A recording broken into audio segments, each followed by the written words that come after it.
Bien, hemos llegado a la unidad 3 y en esta unidad vamos a revisar algunos conceptos que ya conocemos de membrana plasmática, como una de las primeras estructuras de la célula que tenemos que ver y profundizar para conocer exactamente cómo funciona una célula desde el exterior hacia el interior y en el caso de la membrana plasmática, que es la forma de comunicación que tiene la célula, también del interior hacia el exterior.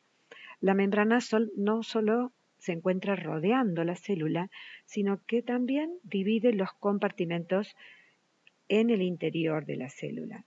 Algunas organelas que están rodeadas completamente por membrana también tienen la estructura de la membrana plasmática exactamente igual a la externa, y la membrana nuclear, que tiene una gran importancia en los procesos no solo de transporte, sino también de reproducción y otros que vamos a ir viendo a lo largo de la materia.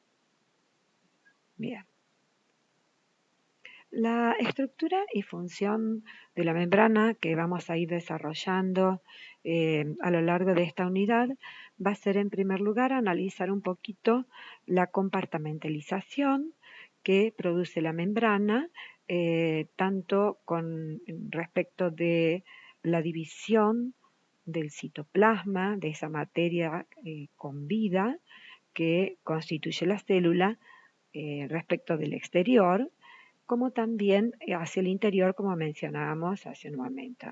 La comunicación celular, los distintos tipos de comunicación celular que existen, mediados por moléculas químicas, por iones, etc.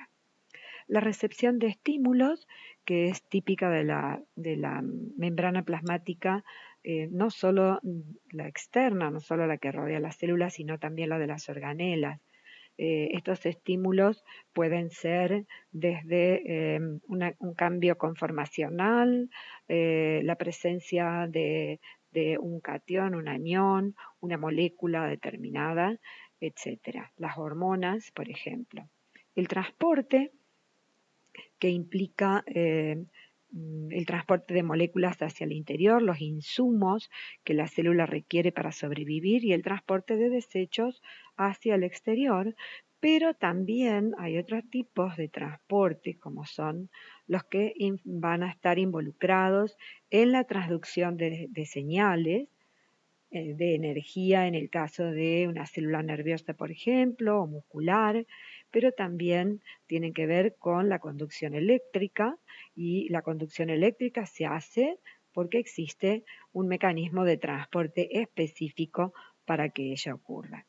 Bien, no todas las membranas son exactamente iguales, y esto se debe a que las distintas células requieren distintos tipos de membranas según la actividad que desarrollen, y además porque el espesor de las membranas está relacionado con la función de la misma y varía de una célula a otra, pero va siempre de los 6 a los 10 nanómetros de espesor.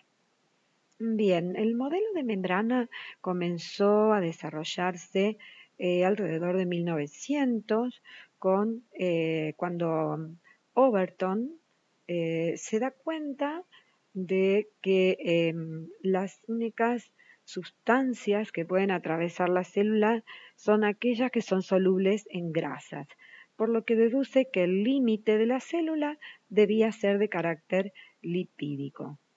La membrana que más se estudió, por cierto, por el intercambio gaseoso que ya se conocía, era la del glóbulo rojo, la del eritrocito. Y Werther y Grendel proponen que la membrana del eritrocito en realidad es una bicapa lipídica. Y de ser una bicapa lipídica, salvo a lo que, una conclusión a la que llegan, dado a que pueden notar que hay algún tipo de carga en la membrana celular, y hay un tipo de lípidos que son los fosfolípidos, que ya se conocían entonces y que aparentan ser quienes constituyen esa membrana, pero la única forma de orientarse siendo el exterior y el interior de la membrana hidrofílicos es con una bicapa.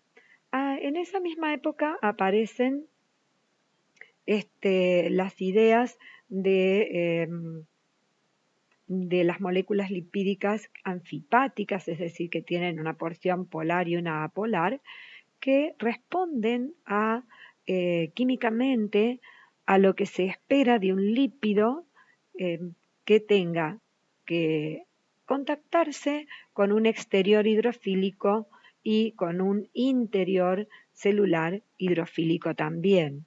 Entonces, esta deducción de la bicapa lipídica alrededor de 1925 a 1930 es muy importante en cuanto al avance del estudio de la membrana.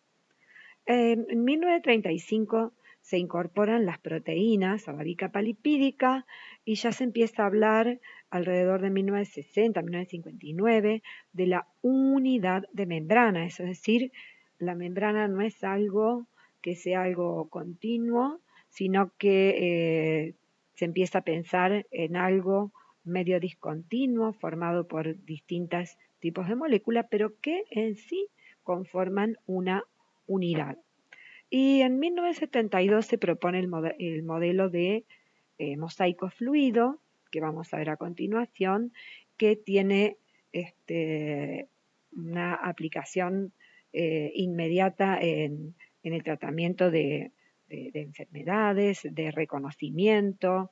Es decir, este modelo viene, el de Singer y Nicholson, viene a explicar el comportamiento de la membrana y muchas de sus funciones.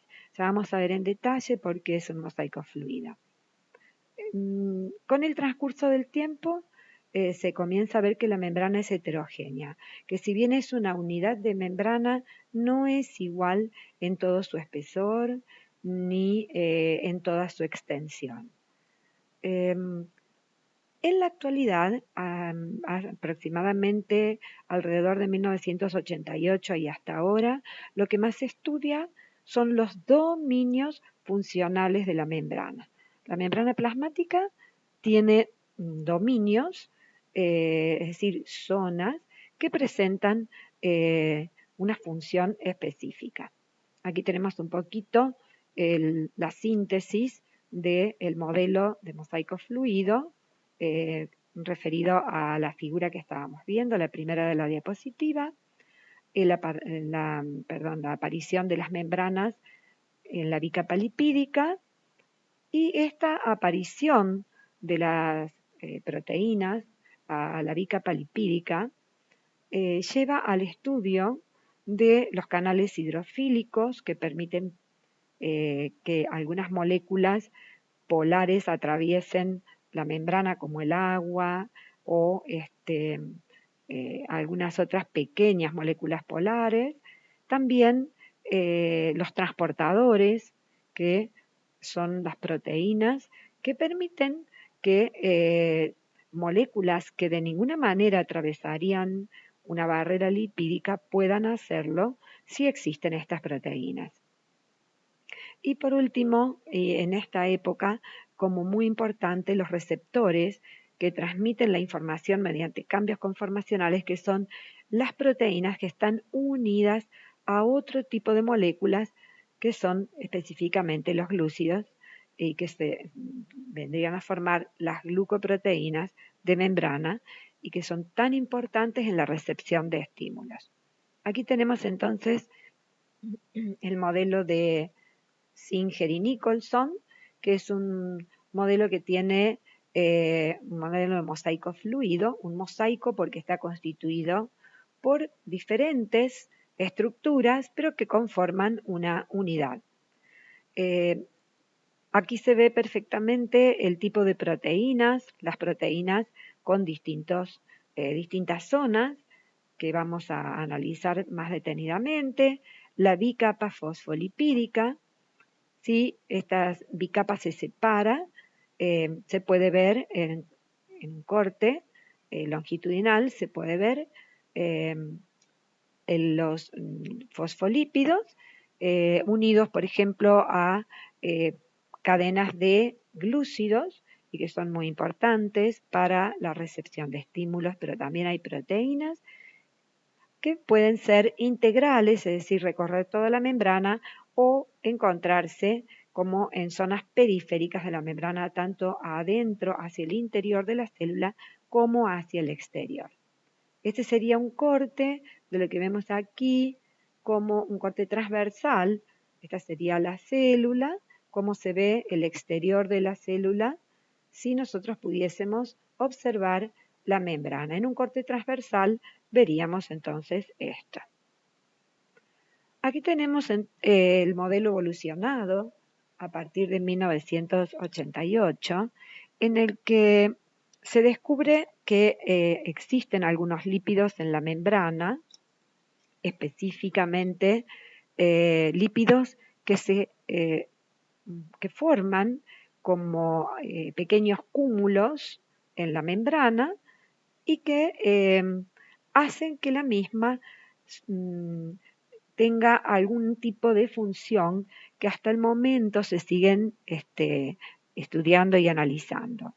Estos lípidos que se asocian entre sí en agrupaciones que son como más densas, son lípidos menos solubles, es decir, cuando hablamos de lípidos menos solubles vamos a pensar en las cadenas de los ácidos grasos que son saturados. Esos lípidos con cadenas de carbono saturadas se juntan en zonas de la membrana, en ciertos dominios, zonas específicas de la membrana, que en la actualidad los investigadores han llamado balsas de lípidos. Las balsas lipídicas de la membrana celular tienen funciones sumamente específicas, funciones de gran importancia para la membrana en relación al cáncer, en relación a enfermedades renales, en relación a enfermedades musculares.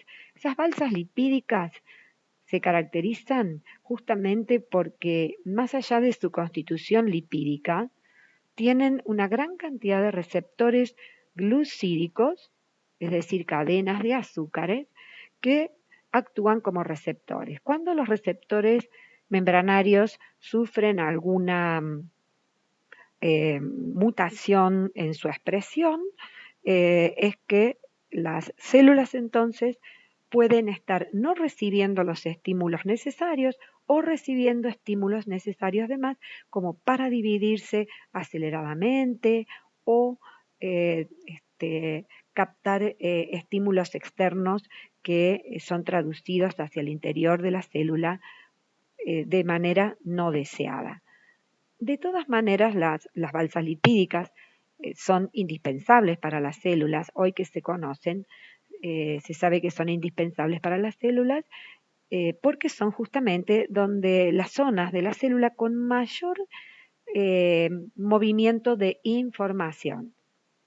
Estos lípidos que forman las balsas lipídicas son diferentes de los fosfolípidos que vamos a analizar en su estructura. Son los esfingolípidos que forman cúmulos bastante inmóviles, se movilizan, pero el cúmulo completo se moviliza a lo largo de la membrana y con esto cambia también la conformación. Ahora bien, como estos cúmulos lipídicos se mueven a lo largo de la membrana, pero como cúmulos, están un poco limitando el movimiento que antes se creía que era tan fluido en el modelo de Singer y Nicholson de la membrana celular.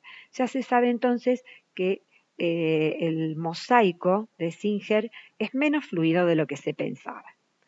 Esta aparición de los dominios de lípidos llamados raft lipídicos o balsas lipídicas es aproximadamente alrededor de 1988. Estos dominios, las balsas o raft lipídicos, se caracterizan sobre todo por los niveles elevados de colesterol y esfingolípidos. Por eso es que son tan inmóviles, tan hidrofóbicos y que inhiben un poquito la movilidad del resto de la membrana plasmática en una célula. Bien, rápidamente vamos a definir un poquito los lípidos que se encuentran en las membranas y sus funciones, dado la importancia que tienen en cuanto a las propiedades, sobre todo las propiedades físicas de la membrana. Esto sería la temperatura de fusión.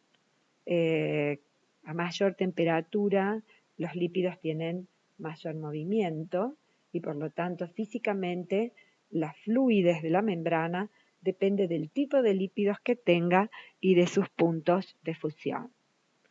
Eso va a regular la fluidez y el grosor de la membrana. La longitud de la cadena de ácidos grasos que tengan estos lípidos y el grado de saturación. Es decir, si hay todos simples enlaces entre los carbonos de los ácidos grasos de los lípidos o si hay insaturaciones dobles o triples enlaces. Generalmente hay algún doble enlace. Las cargas que tengan estos lípidos asocian las zonas hidrofílicas externas e internas de la célula con la membrana específicamente. Por lo tanto, es importante en la caracterización química de estos lípidos conocer la zona hidrofílica, que sería la zona con carga, porque sabemos que solamente las moléculas polares o con cargas pueden relacionarse con el agua, y por otro lado serían las zonas de las moléculas de membrana, estas partes hidrofílicas de los lípidos, las que contribuyen a generar gradientes eléctricos entre la cara externa y la cara interna, la famosa bomba de sodio y potasio, la bomba de protones de la mitocondria, regulando y modulando el potencial eléctrico de la membrana. La membrana plasmática tiene que tener en forma permanente un potencial eléctrico, es decir, una diferencia de cargas entre la cara externa y la cara interna para permitir el paso de impulsos, el transporte, entre otras de sus funciones.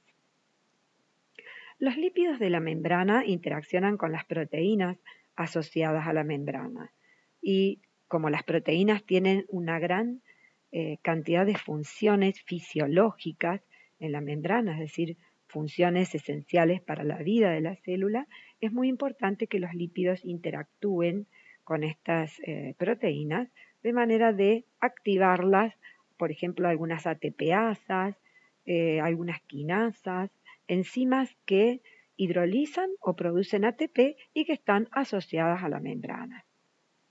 Los lípidos también actúan como segundos mensajeros. ¿Y qué sería esto? Cuando la membrana plasmática recibe un estímulo, algunos de los componentes lipídicos se desprende de la membrana, abandona la misma y puede viajar hacia el interior a ciertos compartimentos celulares desencadenando algún tipo de respuesta en el interior de la célula, como puede ser la síntesis de incluso de ADN en algunos casos. También se han postulado las interacciones moleculares entre ciertos lípidos que hacen que, lo que decíamos recién respecto de las balsas, algunas zonas o dominios de la membrana tengan funciones localizadas, como la recepción de estímulos, entre otras. Los lípidos rápidamente constituyen entonces el 50% del peso de las membranas.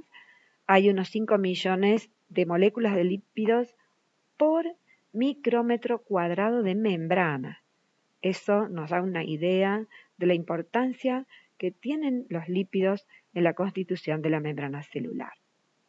Aproximadamente se estima que el 5% de los genes de una célula están dedicados exclusivamente a producir sus lípidos.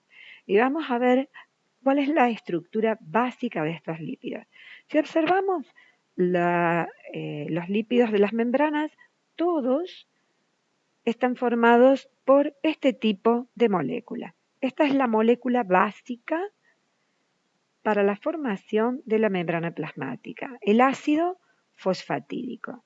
El ácido fosfatídico es un glicerol, es decir, un triol, ¿sí? 3 carbonos que tienen asociados 3 oxidrilos, un oxidrilo por carbono, y ese oxidrilo unido a un ácido graso, razón por la cual aquí se observa la pérdida de los átomos de hidrógeno. En el carbono 1 se asocia un ácido graso que va a ser la primera cola que vamos a observar en los dibujitos, en las representaciones de los fosfolípidos. El carbono 2, otro oxidrilo en el carbono 2, se asocia a otro ácido graso, formando la segunda cola que vamos a ver representadas en los fosfolípidos de la membrana, y el carbono 3 con otro oxidrilo unido, aquí los vemos mejor, carbono 1, carbono 2, y el carbono 3 con otro oxidrilo unido reacciona con un grupo fosfato. Hasta aquí, hasta el grupo fosfato, tendríamos el ácido fosfatídico. Pero en la membrana, normalmente ese grupo fosfato está unido a otra molécula, como puede ser esta, que es un aminoácido llamado colina, que vemos que tiene carga positiva también. Por lo tanto, esta zona de la molécula del fosfolípido es totalmente polar y es la cabeza polar de la que hablamos cuando hablamos de cabeza polar y colas apolares. Aquí tendríamos las cadenas de ácidos grasos, que son las dos colas apolares hidrofóbicas que se van a orientar hacia el interior de la membrana.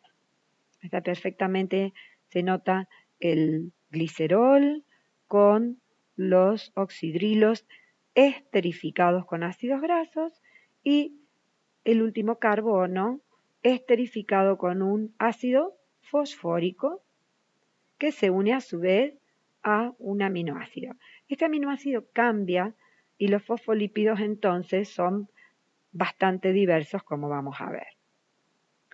El otro tipo de lípidos, que son los más abundantes en las balsas lipídicas de la membrana, no están formados por glicerol, sino por un alcohol, aquí tiene el oxidrilo, la molécula, que tiene también un grupo amino. Esta molécula de alcohol muy larga, si nosotros vemos esta cadena de este alcohol, no es como el glicerol de 3 carbonos, sino que es un alcohol que tiene aproximadamente 18 carbonos y tiene dentro de sus carbonos grupos oxidrilos y grupos aminos. Este es un alcohol, que no tiene todos los carbonos unidos a oxidrilos, como el caso del glicerol. Bien, estos dos oxidrilos que tiene este alcohol, reaccionan con ácidos grasos. La cadena de este alcohol tiene una curvatura debido a la presencia de un doble enlace. De manera que, como sabemos, los dobles enlaces generan torceduras, para llamarlo de alguna forma, de las cadenas carbonadas en posición cis o en posición trans. En este caso es una posición cis. Las cadenas no cambian de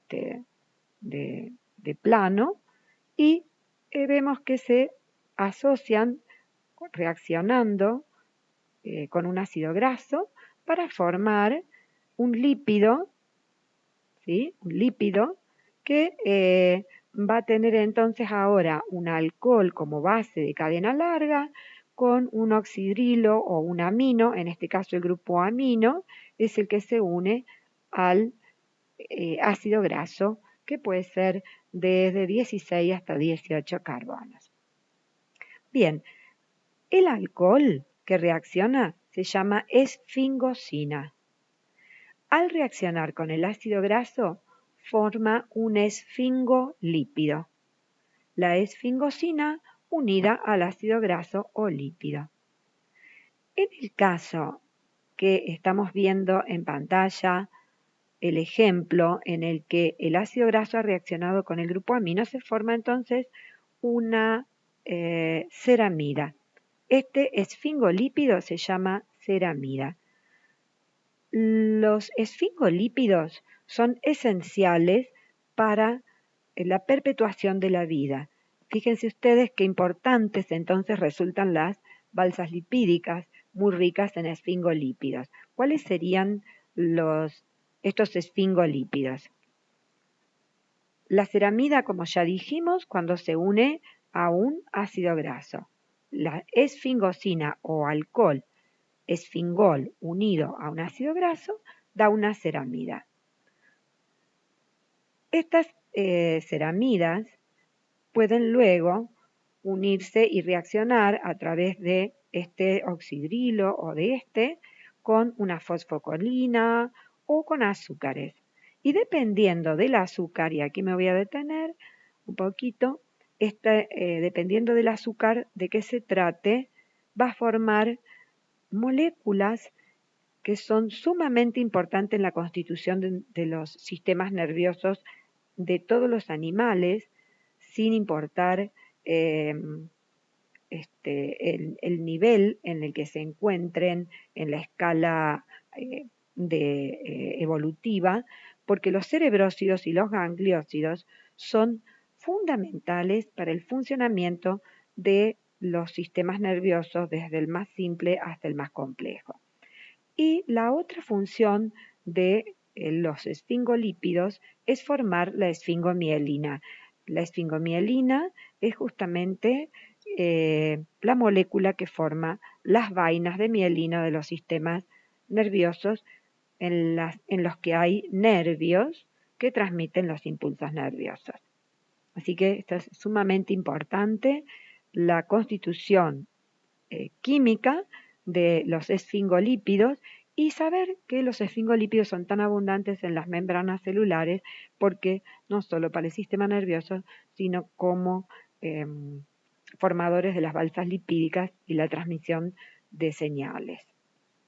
Aquí tenemos entonces los fosfolípidos de membrana, el ácido fosfatídico que sería la base, las dos cadenas que son los ácidos grasos, que se unen al glicerol y unido el tercer carbono al ácido fosfórico, forman el ácido fosfatídico. Este ácido fosfatídico se puede unir a distintos aminoácidos y va a constituir entonces fosfatidiletonolamina, fosfatidilcolina, fosfatidilserina, fosfatidilinositol. En este caso no es un aminoácido, sino un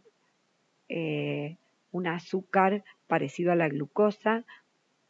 La serina, un aminoácido, fosfatidilserina y fosfatidilglicerol. Todos estos fosfolípidos son los que tenemos presentes en las membranas celulares. Estos fosfolípidos entonces son los que se van a ubicar en las distintas zonas de la membrana formando la bicapa lipídica. Los esfingolípidos que acabamos de explicar, la esfingosina, el alcohol largo, unido a las cadenas de ácidos grasos, y esto después puede unirse para formar a otras moléculas como la colina para formar la esfingomielina. Y si tiene unión solamente a una molécula de glucosa, va a formar un glucolípido llamado cerebrósido. Pero si se une a varias moléculas de azúcares, forma los gangliósidos. Y por último, el colesterol, que es muy importante en la formación de las en la estructura de la membrana, en el sostenimiento de la estructura de la membrana. Bueno, los fosfolípidos, que ahora los estamos viendo ya con su representación gráfica, tienen distintos tipos de movimientos. Esto es lo que hace que la membrana sea más o menos fluida. Los fosfolípidos rotan sobre sí mismos, tienen movimientos de flexión en sus cadenas debidos a los dobles enlaces. En los casos en los que hay isómeros cis, el movimiento es mayor, y si los isómeros son trans, vamos a ver que el movimiento es menor.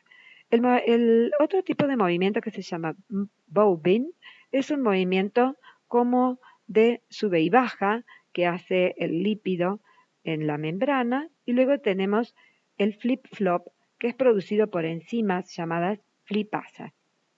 Este movimiento de flip-flop implica que un lípido que se encuentra en la cara interna de la membrana pueda pasar hacia la cara externa de la misma.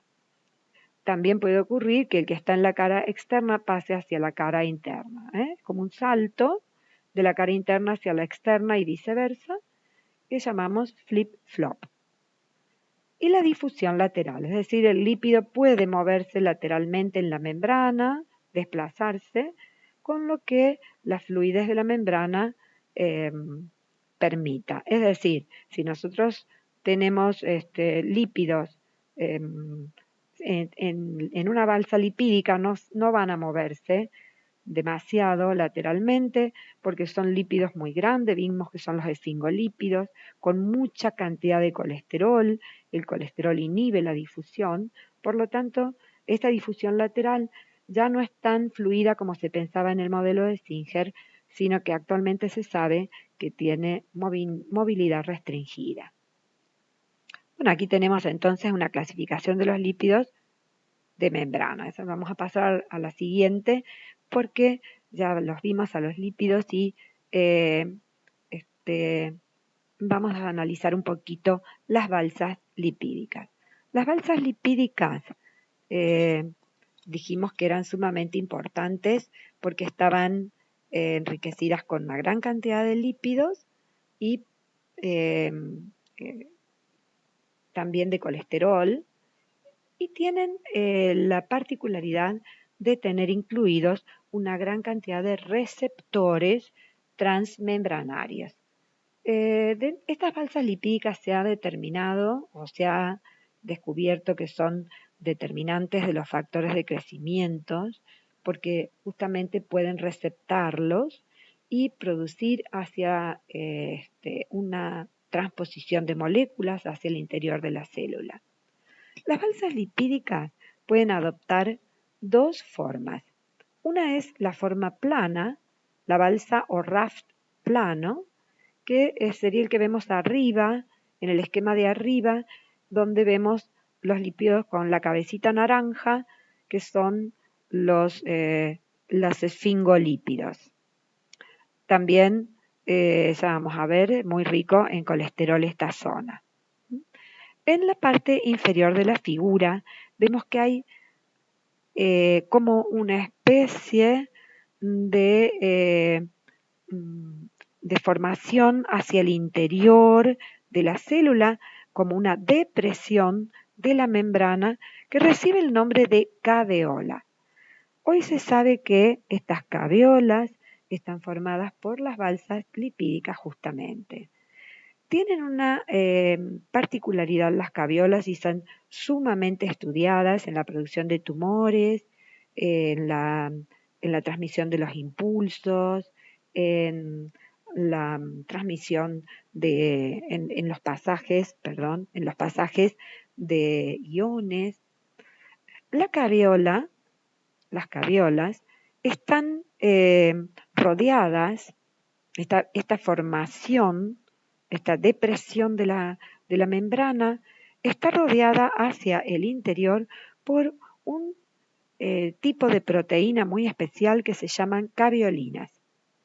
Acá las vemos en el microscopio electrónico. Estas depresiones, que vemos aquí en la figura tomada de microscopía electrónica son las caviolas.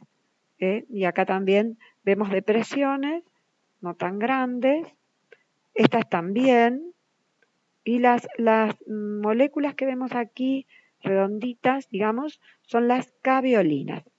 Esas caviolinas están implicadas en gran número de funciones, como ya dijimos, en la transmisión de impulsos nerviosos, la captación de nutrientes, de iones, en el transporte. Las caviolas son muy importantes en el transporte de por pinocitosis, fagocitosis hacia el interior de la célula y luego también hacia el exterior. Es decir, que si un virus, por ejemplo, se va a posicionar en una membrana, lo va a hacer en una caviola, porque es donde están los receptores virales. Esos receptores de los que hablábamos en la unidad pasada, que tenían, por ejemplo, algunos virus, veíamos específicamente coronavirus, y decíamos que las células tienen receptores CA2, CA4 para coronavirus, también los receptores para el virus HIV están justamente en las caviolas. Esas caviolas eh, pueden fijar las partículas virales, por ejemplo, o una molécula de hormona, o un neurotransmisor, como puede ser algunas de las tantas moléculas que actúan como neurotransmisores, como es la colina, o otros tipos de neurotransmisores, la neuraminidasa, por ejemplo, porque justamente forman una depresión en la que abundan algunas glucolípidos, es decir, lípidos asociados hacia afuera con porciones glucídicas, es decir, glúcidos, cadenitas de glúcidos, y hacia el interior asociados a las proteínas caviolares, las caviolinas 1, 2 y 3, que van a determinar que se forme la depresión, y cuando se une la partícula, sea un virus, un azúcar, una hormona, la partícula que sea, la caviola se profundiza su depresión hasta que forma hacia el interior, como veíamos, la formación eh, de esta especie de fagosoma hacia el interior de la célula, y que lo vamos a estudiar más detenidamente cuando veamos transporte celular. Esa función de las caviolas en las balsas lipídicas que se conoce hoy ha permitido desentrañar y poner en evidencia un montón de mecanismos para los que no había explicación, como la hipercolesterolemia, por ejemplo, la falta de receptores para la insulina en los pacientes que son resistentes a la insulina o insulinoresistentes, y también nos ha explicado cómo el conocimiento de las caviolas y de estas depresiones en las balsas lipídicas membranarias nos ha podido explicar cómo entra un virus a una célula. Las porciones de balsas lipídicas que son planas, que no están asociadas a caviolinas, son las menos estudiadas, porque todavía, si bien se las asocia a receptores, no han sido observadas en la producción de cáncer, por ejemplo, o en la introducción de virus. No se ve que tengan esa función, pero sí eh, se sabe que tienen una gran cantidad de receptores con otras funciones que vamos a ir viendo.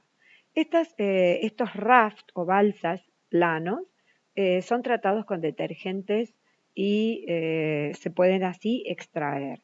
Todo lo que sea lipídico se puede extraer con algunos detergentes no iónicos, por supuesto, por eso captan los lípidos. Aquí tenemos el esquema transversal de una balsa lipídica. Vemos que en la zona de la balsa lipídica hay un aumento en el espesor de la membrana, y vemos que aquí tenemos los receptores asociados a la balsa, las proteínas, hacia adentro el espacio, este espacio, el B, aquí en este esquema están puestos los espacios de manera diferente a los esquemas anteriores. Este espacio B es el espacio extracelular. Por eso es que acá tenemos todos los receptores que decíamos que eran las cadenitas de glúcidos. Los glúcidos asociados a los fosfolípidos serían los glucolípidos y los glúcidos asociados a las proteínas serían las glucoproteínas. Vemos hacia el exterior también que estas zonas son las más ricas en receptores, es decir, en asociaciones a glucolípidos, a cadenitas glucídicas para formar glucolípidos y glucoproteínas.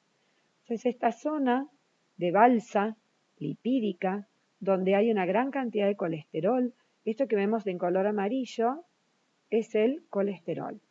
El colesterol se asocia, ¿sí?, mucho más a los esfingolípidos que a los fosfolípidos, que serían estos que están en el resto de la membrana plasmática, fuera de la zona de la balsa lipídica.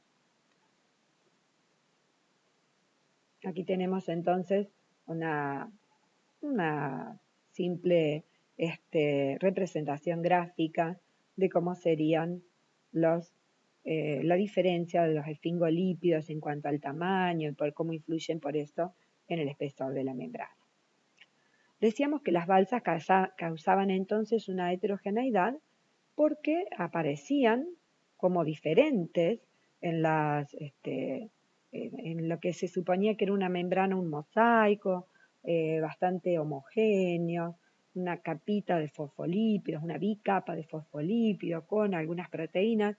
Hoy vemos que la membrana es sumamente heterogénea en toda su extensión y que presenta además asociaciones hacia la matriz extracelular, fibras de colágeno que están hacia afuera de la célula y también asociaciones a proteínas y al citoesqueleto por dentro de la célula. Bueno, aquí tenemos entonces un corte nuevamente de membrana y ahora vamos a detenernos un poquito más en las proteínas de las membranas. Las proteínas de membrana, vamos a ver en el primer gráfico, en gráfico A, vemos proteínas que son de tipo integrales. Estas proteínas integrales son las que atraviesan toda la membrana y pueden ser unipaso, proteínas que solamente tienen un pasaje hacia la membrana, o pueden ser proteínas multipaso, es decir, entran y salen de la membrana, entran y salen de la membrana. Estas proteínas integrales hacia el exterior de la membrana pueden tener un plegamiento terciario, pero en el interior de la membrana son alfa hélices y a lo sumo pueden ser hoja plegada, es decir, una estructura proteica de tipo secundario, de tipo alfa hélice o de hoja plegada. Aquí en el esquema vemos que además se pueden observar las colitas de los lípidos que tienen dobles enlaces, ¿sí?, y que son los responsables, digamos, de que aparezcan estas, llamaríamos como interacciones diferentes en la membrana debido a los lípidos, a los fosfolípidos, a la cadena cis o trans. En el caso de la cadenita, cuando se genera un doble enlace que da lugar a una cadena trans, la membrana tiene menos movilidad, porque justamente limitan la fluidez de la membrana, el movimiento de los lípidos, al producirse ese quiebre de la cadena del ácido graso. Estas proteínas integrales integrales dentro de la membrana, tienen una gran cantidad de funciones. Normalmente estas proteínas integrales, tanto las unipaso como multipaso, son las responsables de casi todo el transporte a través de la membrana, también de la señalización celular. Hay otras proteínas que se llaman proteínas integrales y asociadas, porque además de ser integrales, tienen asociadas otras proteínas hacia el exterior de la célula, que pueden ser unidas por enlaces covalentes, enlaces fuertes, acá vemos cómo se unen, ¿sí?, proteínas externas o internas a las transmembranarias, es decir, estas integrales que son también llamadas transmembranarias porque pasan a través de la membrana. Y las proteínas asociadas están justamente asociadas a través del glucosil fosfatidil inositol. Una molécula, vemos aquí, que es la que se asocia, o sea, la que actúa como intermediaria para unir un lípido a una proteína. El glucosil fosfatidil inositol, también muy conocido como GPI, el GPI une un lípido de membrana a una proteína que queda entonces fijada a la membrana por esta molécula asociada al lípido. Las proteínas con este tipo de anclaje, es decir, las proteínas que están hacia el exterior, esto ocurre solamente hacia la cara exterior de la célula, y estas proteínas con anclaje hacia el exterior de la célula normalmente son enzimas o antígenos, es decir, que tienen una función que las implica en procesos activos, procesos fisiológicos celulares activos, tanto sea en la transducción de señales o en la adhesión celular.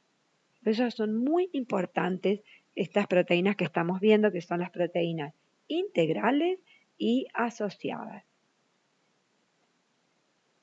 Aquí vemos proteínas con un solo cruce, unipaso, con varios cruces, multipaso, y hay un tipo de proteína que se llaman aquaporina, y este tipo de proteínas permiten justamente el paso, son como poros a través de los cuales, hidrofílicos, a través de los cuales puede ingresar el agua o algún otro tipo de molécula hidrofílica. Vamos a destacar que esta zona de cadenas de proteica que son tipo alfa o beta plegada es menos común, pero puede estar. Este tipo de plegamiento, el plegamiento alfa, normalmente hace que todas las cargas de la proteína queden hacia el interior de la hélice, con lo cual la proteína puede quedar inmersa, esta zona proteínica o proteica puede quedar inmersa en la capa, en la bicapa fosfolipídica. Si no fuera así, si no fuera que hacia el interior de la hélice quedan los grupos cargados hidrofílicos y hacia el exterior los restos de aminoácidos hidrofóbicos, nunca podría una proteína entrar de alguna manera al interior de la bicapa lipídica. Esto puede considerarse una evolución en la biología, es decir, ¿cuándo se hicieron funcionales las bicapas lipídicas? Cuando pudieron introducir proteínas que en su estructura tenían la capacidad de formar alfa-hélices hidrofóbicas que pudieran quedar inmersas en la bicapa fosfolipídica. Por eso es que la membrana celular explica una gran cantidad de funciones, como también evolutivamente tiene esto que vamos viendo de de los receptores, que son justamente modificaciones que van sufriendo la superficie de las membranas. Pensemos que una mutación puede alterar totalmente un receptor de membrana. Una persona que tiene receptores de membrana alterados es una persona que va a tener, hablamos de personas, pero estamos también hablando de todos los animales y los vegetales. Por lo tanto, una mutación que altere un lípido de la membrana, ya sea con solo hacer que un lípido pase de cis a trans, ya vamos a estar hablando de una mutación importante para la fluidez de la membrana, para la balsa lipídica y con eso para la recepción. Las proteínas que tienen a cargo el transporte, la acción enzimática en la membrana, van a tener entonces, con una mutación en el ADN que codifica las proteínas, en los genes que codifican las proteínas, tendríamos una alteración muy importante a nivel de la membrana celular. Bien, la parte hidrofílica de la proteína hacia el interior y hacia el exterior de la célula tiene expuestos aminoácidos polares, es decir, aminoácidos que tienen oxidrilos, aminos, que son aminoácidos ácidos, aminoácidos básicos. Esas son las partes más ricas. Estas proteínas se dice que tienen entonces 3 dominios. Tienen un dominio extracelular. El dominio extracelular es la zona proteica que da hacia el exterior. Ese dominio extracelular de la proteína es el dominio que va a estar actuando como antígeno, que va a estar actuando como receptor, y el dominio que va a estar en contacto con el exterior de la célula para permitir también el pasaje de determinadas sustancias. Ese es el dominio extracelular. Luego tenemos un dominio del que ya hablamos hacia el interior de la propia membrana, que es totalmente hidrofóbico. Y por último, un dominio intracelular en el que las proteínas tienen diversas funciones. Las vamos a ir analizando a medida que avancemos en la materia, pero el dominio intracelular de las proteínas está asociado, por ejemplo, a ATPasas, como hacíamos al comienzo, a quinasas. Por ejemplo, una bomba de sodio y potasio es una proteína que puede ser unipaso o multipaso, pero que tiene un dominio intracelular asociado a otra proteína que es una ATPasa que hidroliza ATP para que el transporte se pueda producir. De manera que los dominios proteicos son de una misma proteína, son sumamente diferentes unos de otros y determinan la gran variedad de funciones que las proteínas tienen en la membrana. Bueno, aquí vamos a hacer un poco una síntesis. Teníamos entonces proteínas integrales, vimos, proteínas asociadas, tanto sea en el exterior como en el interior, pero recordemos que hacia el exterior las asociadas lo hacen solo a través de GPI, de glucosil, fosfatidil, inositol. También decíamos que las proteínas podían tener una unión covalente, ¿sí?, a glúcidos. Los lípidos también pueden estar unidos a glúcidos de forma covalente, y aparecen proteínas que son proteínas con una inclusión parcial. Es decir, estas proteínas son las que llamamos, ya no son transmembranarias o integrales, sino que son periféricas. Las proteínas periféricas se ubican hacia la cara externa, tienen una inclusión parcial en la membrana, o hacia la cara externa de la membrana. Esas proteínas periféricas también son muy importantes en algunas de las funciones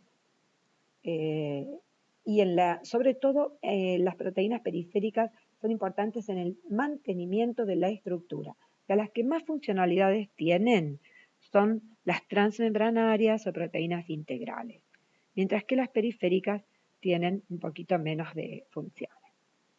Bueno, esto ya lo hablamos un poco, la restricción del movimiento eh, en la membrana debido a las balsas lipídicas, y estas restricciones que afectan también a las proteínas hacen que las proteínas no se movilicen tanto, no se trasladen tanto a través de la membrana como se pensaba antes. Es decir, antes se pensaba que una proteína que era transportadora de glucosa se podía mover a lo largo de la membrana para poder unirse a la glucosa y introducirla en la célula.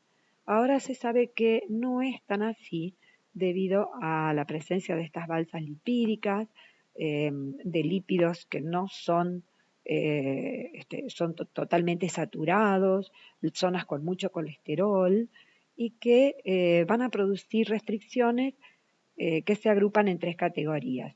Restricciones que son dependientes de interacciones físico-químicas entre las mismas moléculas, interacciones con el citoesqueleto de la célula o con la matriz extracelular, lo que hace que la membrana tenga menos movilidad, y también restricciones, al movimiento que dependen de las propiedades físicas de la propia membrana, como es la curvatura, el grosor, el espesor, del que hablábamos al principio.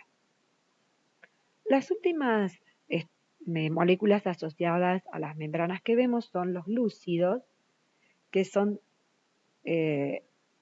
unidos a lípidos, formando los glucolípidos, o las que están unidos a proteínas, formando las glucoproteínas. Hay un tercer grupo de glúcidos que son glucanos. Recordemos, los glucanos son solamente polímeros de glucosa y de N-acetilglucosamina. Aquí abajo tenemos la referencia, ¿sí?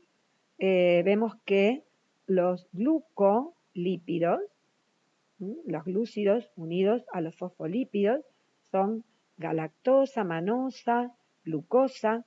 Casi todas las uniones directamente a lípidos se dan a través de glucosa, y luego esa glucosa forma una cadenita con galactosa, manosa, o con el ácido siálico, tan importante para asociar a proteínas externas.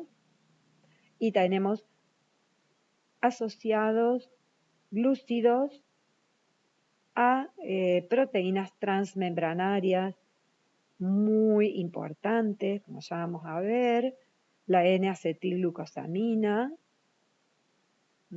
a través del nitrógeno, se une a proteínas transmembranarias, forma cadenas bastante importantes de glúcidos, y también tenemos aquí una unión al ácido siálico, a la fructosa, a la N-acetilgalactosamina, N-acetilglucosamina, N-acetilgalactosamina, que forman cadenas largas de glucolípidos y de glucoproteínas. En este caso, glucoproteínas son los receptores que tiene la célula.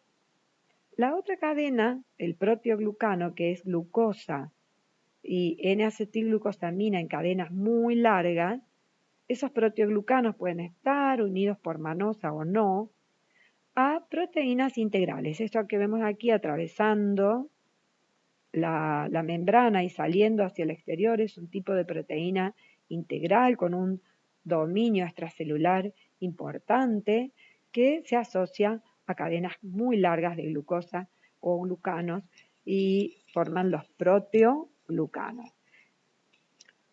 Todas estas cadenas glucídicas forman el glucocálix. ¿Cuál es la importancia del glucocálix en las membranas? El glucocálix es el filtro de la célula. El glucocálix es el que detecta esas cadenas glucídicas, son los receptores celulares. Cuando hablamos de balsas lipídicas con esfingolípidos y hablamos de que receptan señales, estamos hablando de glucoesfingolípidos, es decir, receptores que sobresalen de la membrana hacia afuera porque se unen a los lípidos de la membrana y que van a ser capaces de receptar desde un virus hasta una molécula de insulina. De la misma manera, las glucoproteínas actúan como receptores de membrana y pueden ser receptores, por ejemplo, de factores de crecimiento que van a determinar la división de la célula y el crecimiento de un organismo, o receptores de otro tipo de hormonas como pueden ser algunas hormonas tiroideas que desencadenan, uniéndose a esos receptores, desencadenan un aumento del metabolismo celular por diversos mecanismos. De manera que el glucocálix es el que va a reconocer a todas estas moléculas que estamos diciendo que actúan sobre el metabolismo celular. Pero también el glucocálix es el que va a reconocer a los cuerpos extraños. Y cuando se trata de un cuerpo extraño, el glucocálix lo recepta y ese cuerpo extraño va a ser fagocitado por la célula, destruido, o bien la célula va a producir alguna sustancia que va a eliminar hacia afuera para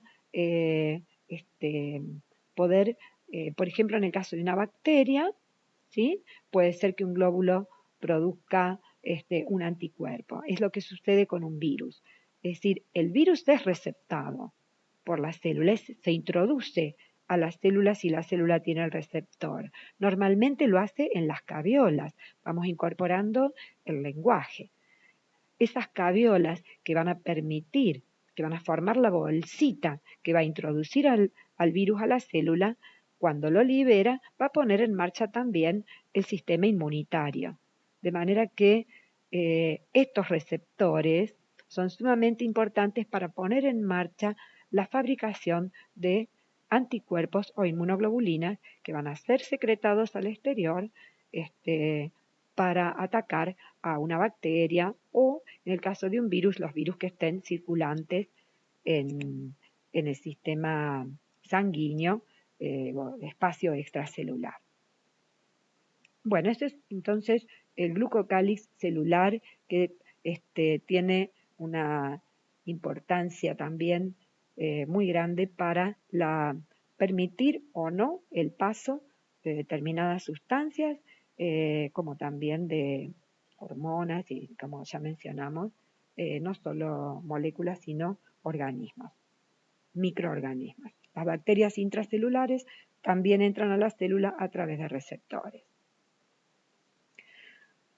La membrana está asociada en su cara externa, es un dibujo muy grueso, está puesto a propósito, copiado del libro de Pearson,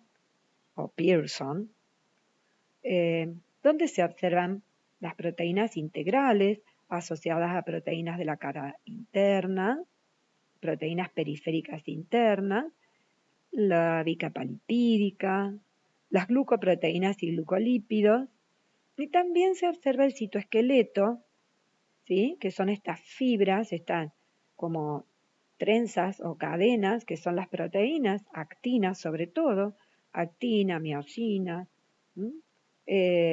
dependiendo de la célula, el citoesqueleto en la periferia tiene sobre todo actina, ¿sí? Pero hay células que tienen en mayor o menor cantidad de este tipo de fibra, ¿no? Que son proteínas.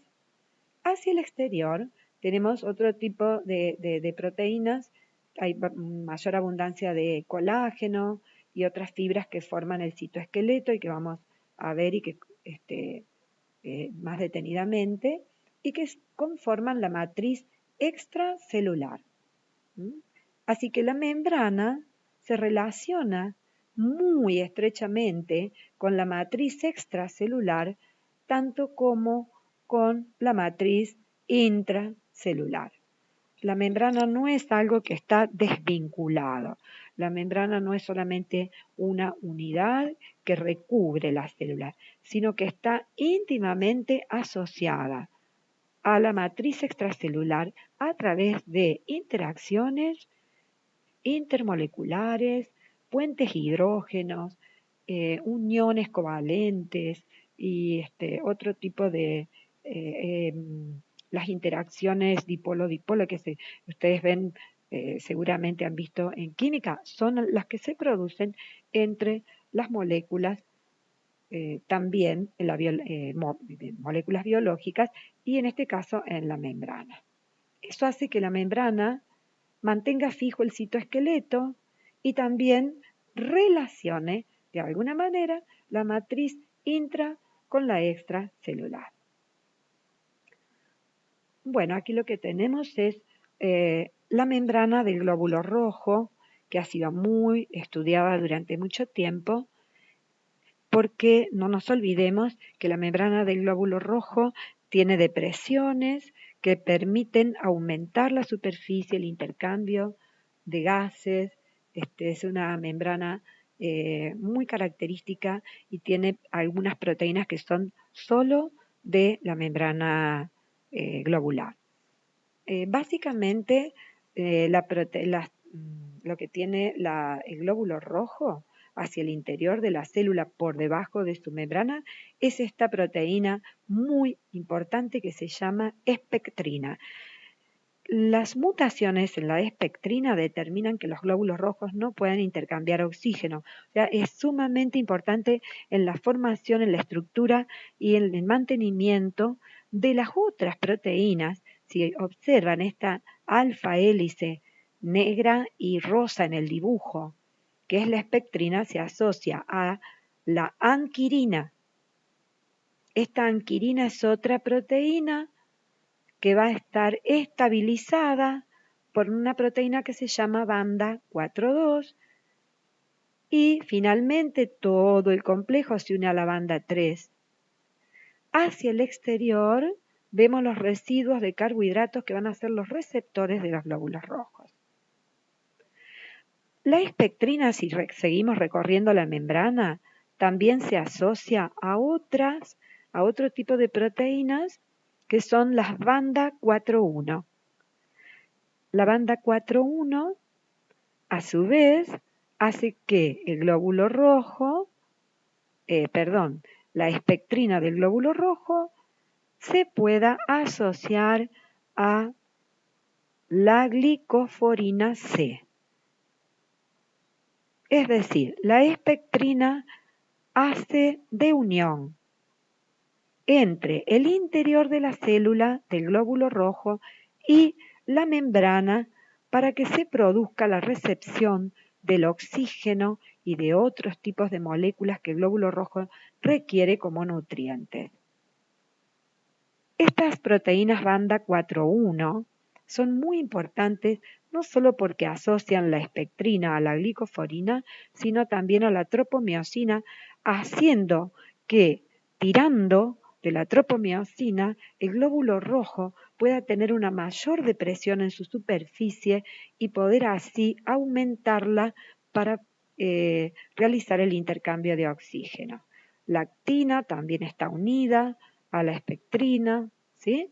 A través de la banda 4,1. Es decir, la más abundante, la proteína más abundante que estabiliza la unión entre el interior del glóbulo rojo y la membrana es la banda 4,1 y la anquirina, son las dos más importantes. Por adentro tenemos además tropomiosina, actina y tropomodulina. La tropomodulina es la que va a modular de alguna manera la estabilidad de la membrana del glóbulo rojo. Esta membrana del eritrocito, y aunque ustedes crean que ya tenemos suficientes nombres, es sumamente importante porque es un modelo de membrana único. Bueno, ahí están desarrolladas las interacciones que yo acabo de describir y hemos terminado entonces con la membrana celular.